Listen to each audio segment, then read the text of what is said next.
Howdy all, we're at the SRWA facility and it is on October 31st. Happy Halloween. 12 o'clock. And we are going to call a meeting. Can I get confirmation? Confirmed. Okay, and do we have any public comments? Okay. So moving on, consideration and possible action on approval of the October 6, 2025 SRWA board meeting minutes. Move to accept. Second, Mr. President. All in favor, staff? Aye. Motion passes. And item number 2, the general manager's report. So in the general manager report, we have several presentations from staff, and the first one we have right now is reviewing the operational recovery.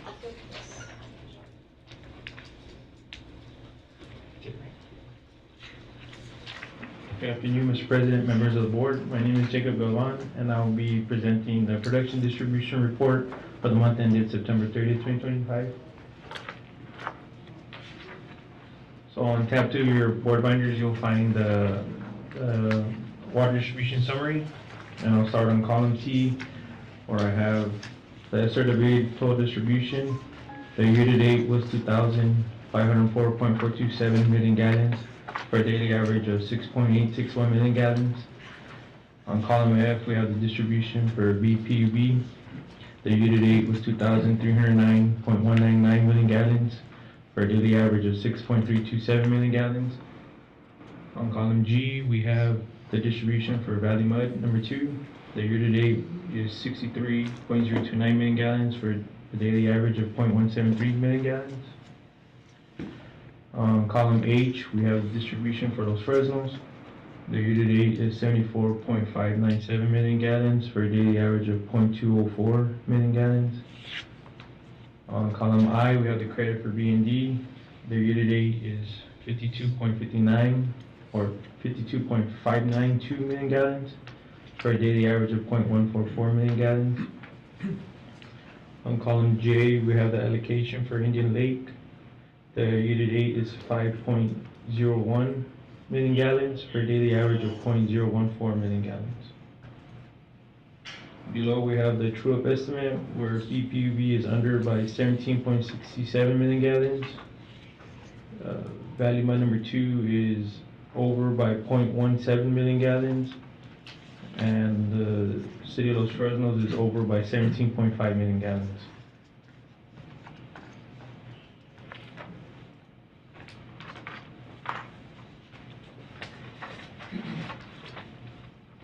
On the next page, we have the production distribution report for September 2025.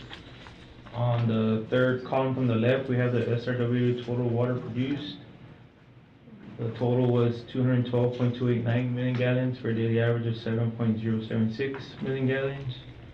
On the column on the far right, the last column is the total water distributed. The total was 210.319 million gallons, for a daily average of 7.011 million gallons. Below we have the chemical consumption costs. The total was 139,182 with 55 cents. And the electrical consumption cost for the month was $105,761 with 26 cents.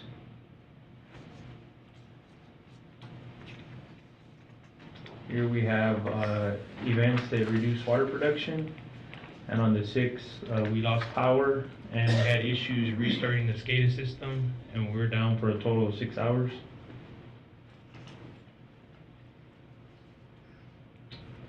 Here we have the iron, manganese, and arsenic removal. We did decrease the ferric from 1.3 to 1.0, and all the analysis were still within, or all the parameters were still within the MCLs. See, on September 17th was the date that we collected samples.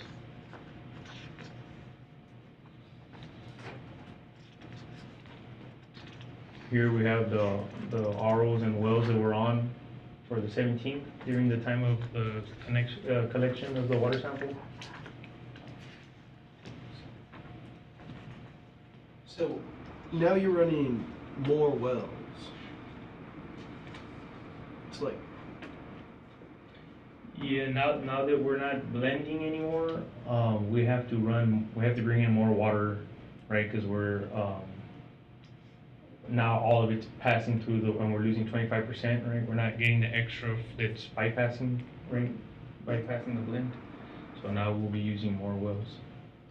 Instead of running 6 ROs, now we're running 7 ROs.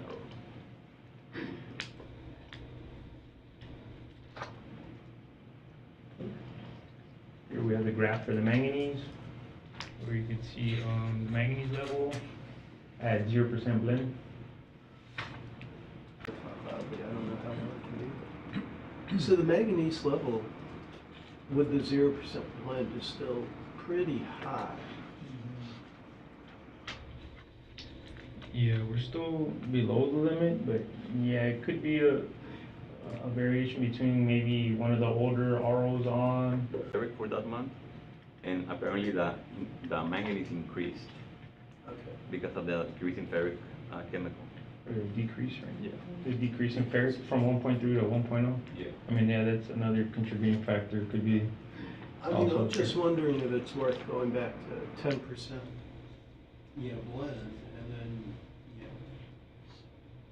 increasing the ferric back to where it was. Well, not even then would be higher than where we're at now. Okay. I mean, not by much, though. If you look at what we had in September,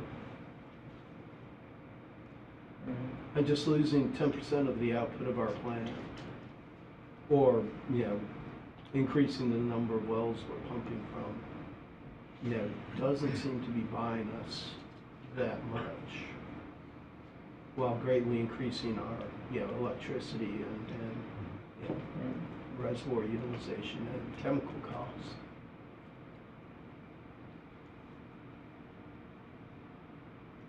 Yeah, because it's something we can consider and talk again. Well, I guess, we need to consider also that we have seen a decrease in complaints as far as the yellow water.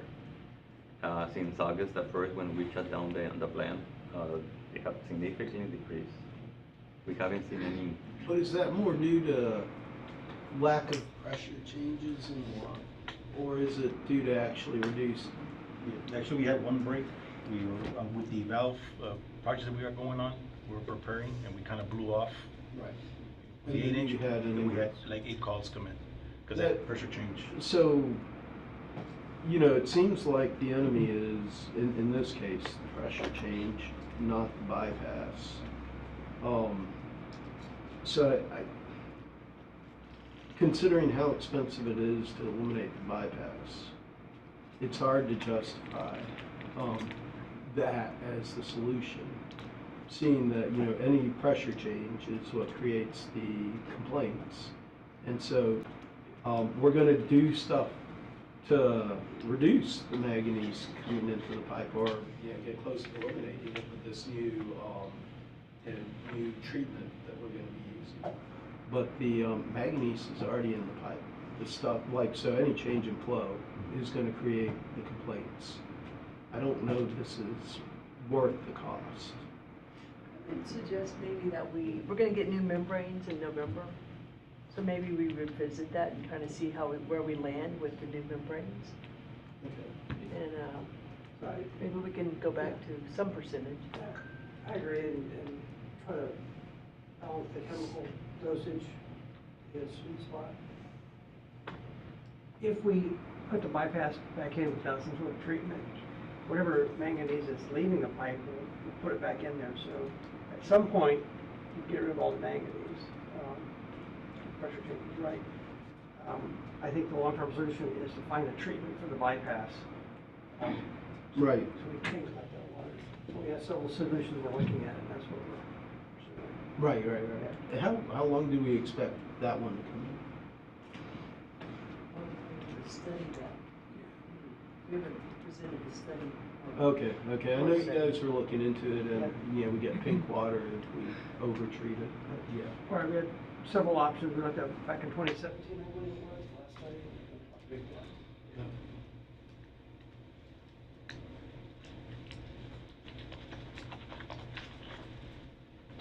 Here we have a graph on the arsenic with the ferric at 1.0 and chlorine dioxide dioxide at 0.3. And we have our arsenic level.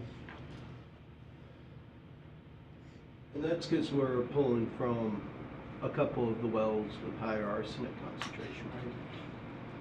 Could do that, and also, like we said, the decrease in ferric as well. From 1.3 to 1.0. Here we have a graph comparing the water production and distribution for fiscal year 24 and 25. 25's distribution and production. And here we have water plant production for the Bronzo's 3 water plants, with SRWA contributing with 30.92% of Bronzo's water demand. Thank you. So next we have the financial report.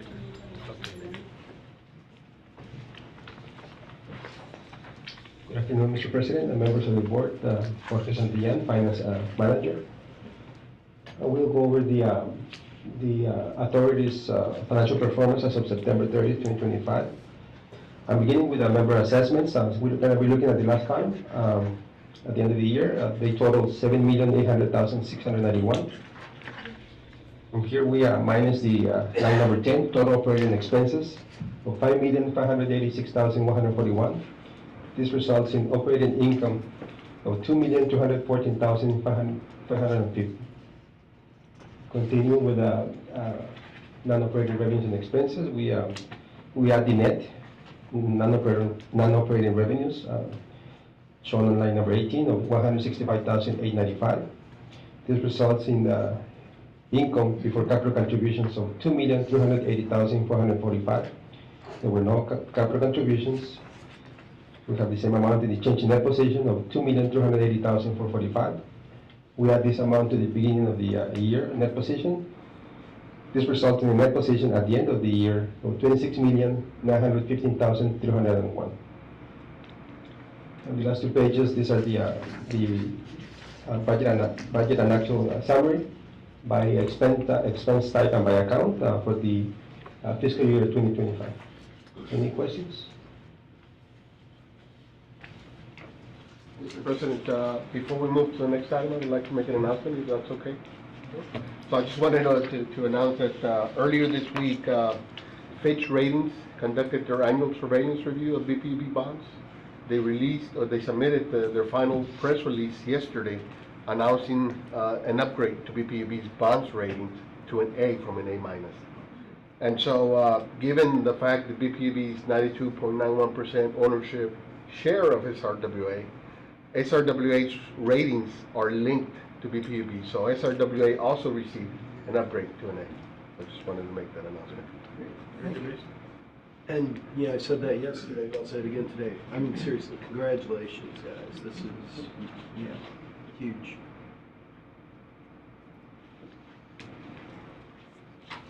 Thank you.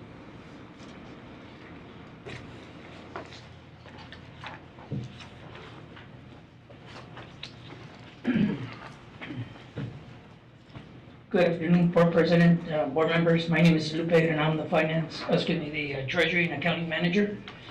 I'll be going over the SRWA's quarterly investment report for the quarter ended September 30th, 2025. The report is prepared for SRWA in accordance with Chapter 2256 of the Public Funds Act. This section of the Act requires that no less than a quarter that quarterly, the investment officer shall prepare and submit the governing body of the entity a written report of the investment transactions for the funds covered by the chapter of the preceding report. This report covers the quarter ending September 30th, 2025, is signed by the investment officers, includes disclosures required by PFIA. The investment portfolio compiled by the PFIA and SRWA approved investment policy strategies throughout the quarter. All investment strategies made in the SRWA's portfolio during this quarter were made on behalf of SRWA and were in full compliance with the PFIA and SRWA's approved investment policy.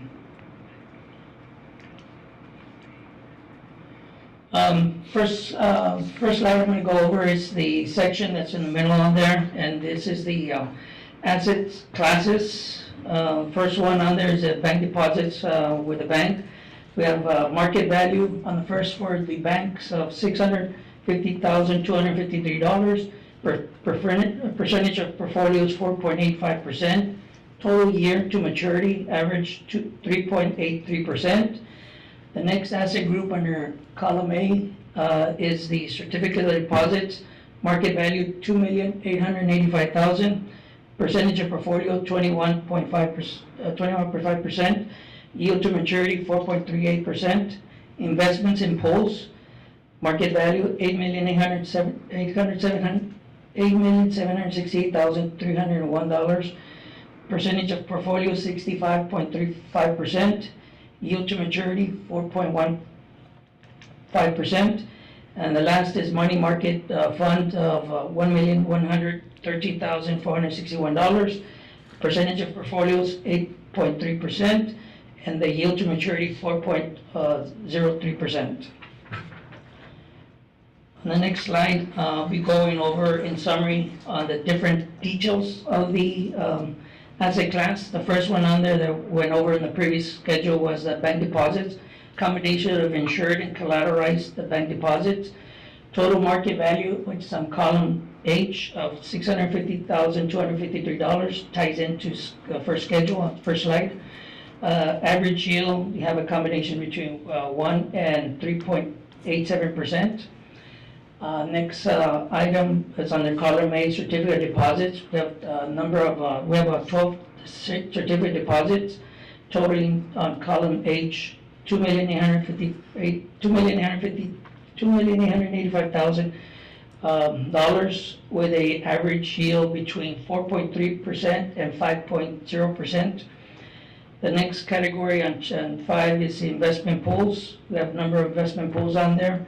Total market value $8,768,000. Again, yield range averages between 4.12% and 4.26%. And the last one under the column A is money market fund with the U.S. Bank.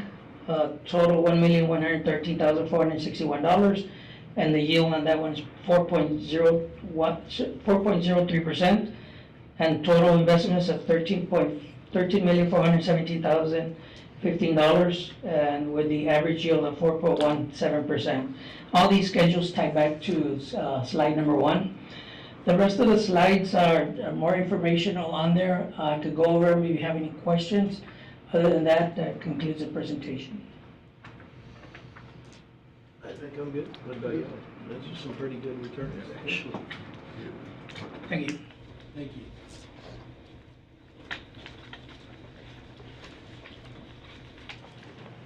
Next item is the drought update from Mr. Flores.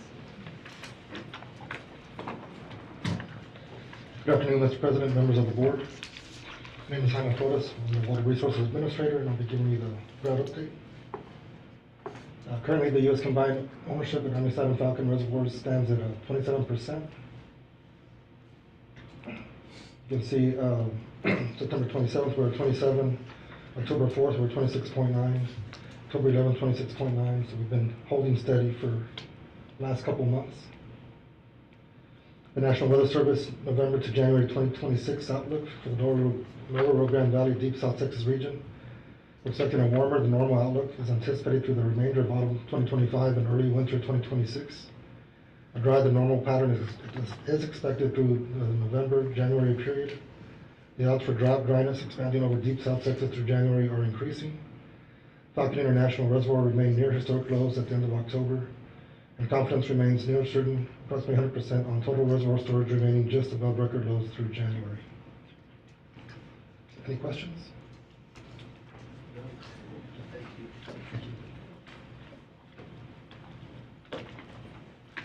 Okay.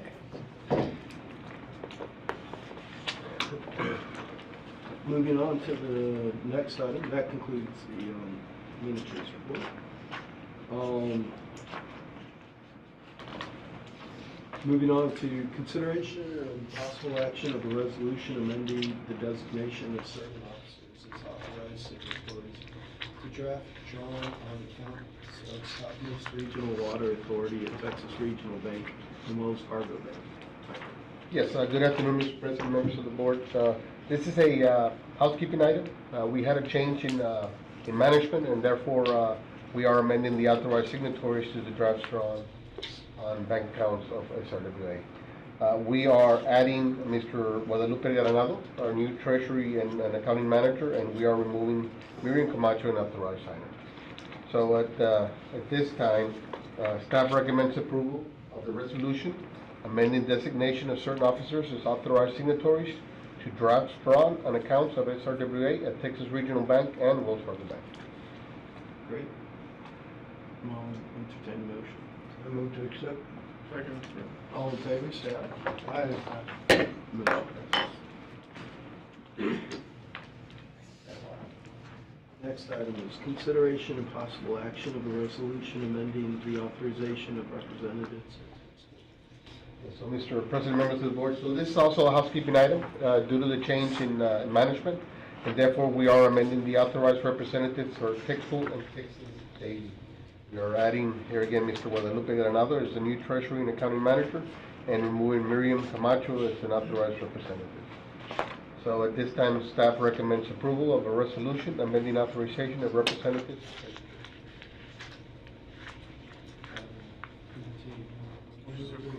Second. All in favor, say aye. Motion passes. I just want to add, if you had met, I was with Mr. Renata before, he came 3 months ago on board. And so he has a long-standing career in finance, and he worked with city grounds with people coming into council public service. Thank you for letting us steal you. Thank you. Okay, now I gotta read the letter. Okay, now we're gonna recess the closed meeting. Oh, please. Here you have. On behalf of the President, the next item is the recess to closed meeting. At this time, the items on the agenda designated for closed meeting will be considered. If there is an approved motion to go into closed meeting, will this will be placed on hold until the board returns to open meeting. One item, presentation and discussion to address an unsolicited offer by the Missouri Highway Water Supply Corporation to purchase an easement for water supply purposes from the Brownsville Public Utilities Board on SRWA property, Cameron County property ID 140295, used for a well site under section 551.071. Great.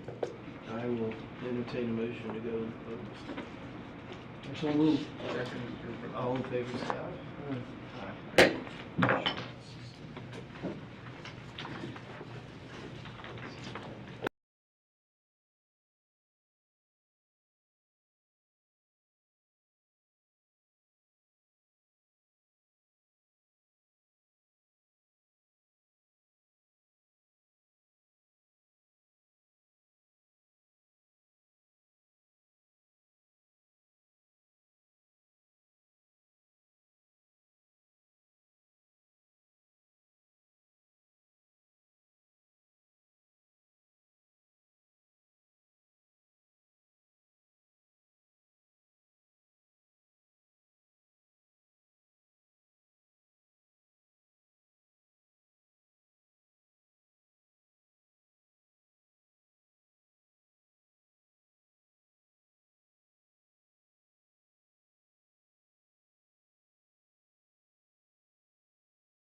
Just. Okay. It is 12:33 locally and 1:33 here. We are reopening the meeting coming out of closed. So item number one, the consideration and action on closed meeting items. There are no actions, nothing to take, so. Moving on, the consideration and action on future agenda items. On this, we have our SRWA board meeting on Monday, December the 1st, and thank you so much for accommodating this meeting and moving it earlier than the time and that the Texas Open Meetings have been posted with all the requirements on there for today instead of next Monday. From time to time, we realize that all of you have different commitments, and thank you so much for accommodating that. If Monday, December 1st doesn't work, please let us know and we can accommodate it. December 25th might be better. Okay, we want to do it on Christmas Day, we will definitely do it on Christmas Day, so. But yes, the next PB board meeting, for those of you interested, is also on December 8th. Sounds good. So the next item, discussion on request retribes, I have a couple of things. Okay. On that there, I just wanted to let you all know, if there's anything you all need from us, please let us know, contact our liaisons on here. We just completed on the Brownsville Public Utilities Board, our water wastewater master plan, and our projections based on our current requirements that we need, that are also for SRWA. We don't need the water until 2045 from here, because we have other projects that PUB is working on that's going to increase our water supply capacity. With that in mind, we do realize that, for example, Fort has water industrial users. We all have a lot of growth going on for residential growth in the area, as well as Los Fresnos. If there are needs that you all need and that we need to do, I know we're optimizing our wells and getting more output, let us know. And if there's other projects that you all want us to consider, our governance structure allows for additional projects for members to come in at various different percentage of improvements on there. So that's part of the regional approach that we have for the utility, and part of the things that when this was created in the mid-80s, that was always intended for additional projects. Just this plant was the first of its kind. So with that, by all means, let us know. We'll work, put agenda items, proposals, discuss it as a regional approach, and that was just something I wanted to do that, or if you all want to talk about anything on items related to future items. As a note, we will be giving a presentation and update to the city of Brownsville this next month, assuming we get on the schedule.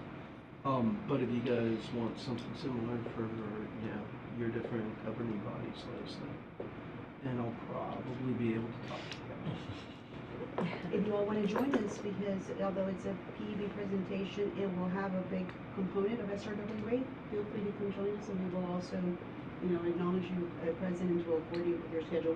We don't have a date, and that's what we were talking before the meeting, when was the city commission meeting, and the presentation has already been completed and finalized.